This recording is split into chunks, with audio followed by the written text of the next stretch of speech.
Di era digital ini, banyak orang lebih sibuk dengan hiburan di media sosial dibandingkan membaca dan mencari ilmu.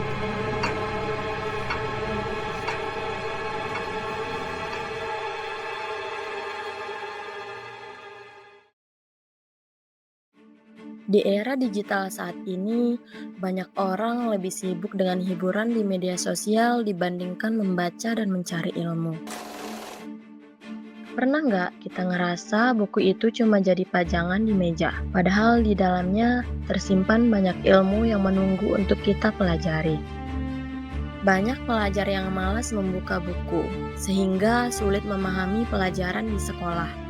Ditambah lagi, di tengah derasnya informasi di media sosial, kita sering langsung percaya tanpa mengecek kebenarannya. Inilah yang terjadi ketika literasi rendah, pemahaman kita minim, dan kemampuan berpikir kritis pun ikut menurun. Lihat saja, hoax dengan mudah beredar di media sosial, dan banyak dari kita yang langsung mempercayainya tanpa berpikir dua kali. Inilah dampak nyata dari rendahnya literasi. Masyarakat mudah terpengaruh berita palsu, tertinggal dalam pendidikan, dan kurang mampu berpikir kritis. Di sisi lain, siswa juga semakin kesulitan memahami pelajaran di sekolah karena waktu yang seharusnya untuk membaca dan menelaah informasi ini lebih banyak tersita oleh hiburan media sosial. Islam sangat menekankan pentingnya ilmu. Wahyu pertama yang diturunkan kepada Nabi Muhammad SAW adalah perintah untuk membaca, yaitu Iqra, sebagaimana tertulis dalam Al-Quran Surah Al-Alaq ayat 1. Iqra bukan sekedar kata, tapi sebuah perintah yang menjadi awal dari peradaban ilmu dalam Islam.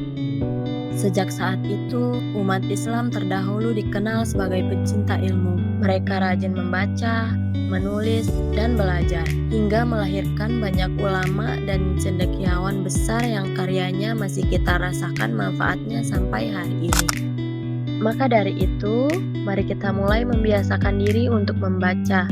Sesederhana meluangkan waktu di perpustakaan untuk menambah wawasan. Kita juga bisa terus memperbanyak ilmu dengan belajar bersama, saling berdiskusi, dan bertukar pikiran dalam kelompok. Dan jangan lupa, manfaatkan teknologi yang kita miliki secara bijak. Gunakan untuk hal-hal yang benar-benar memberi manfaat bagi kita, seperti mencari ilmu dan edukasi yang bermanfaat. Lihatlah, generasi muda yang mau meluangkan waktu untuk membaca, mereka inilah yang sedang menyiapkan diri menjadi generasi yang kuat dan berilmu. Karena sejatinya, generasi yang kuat adalah generasi yang berilmu. Mulailah membaca hari ini untuk masa depan yang lebih baik.